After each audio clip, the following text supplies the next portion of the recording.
Samantala, balikan po natin ang report ni Jay Sabale sa pagkaulog po ng isang jeep sa isang hukay sa may Carmona, Cavite. Jay?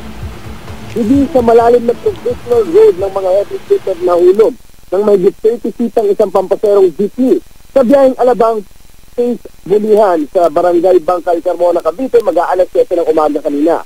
Sa investigasyon ng pulis, hindi raw inakala ng driver na mahihiligan itong malalim na parte ng tabing kalsada. Nag-overtake kasi ang jeep bago dumating ng tulay nang may kasalubong umilag pa kaliwa.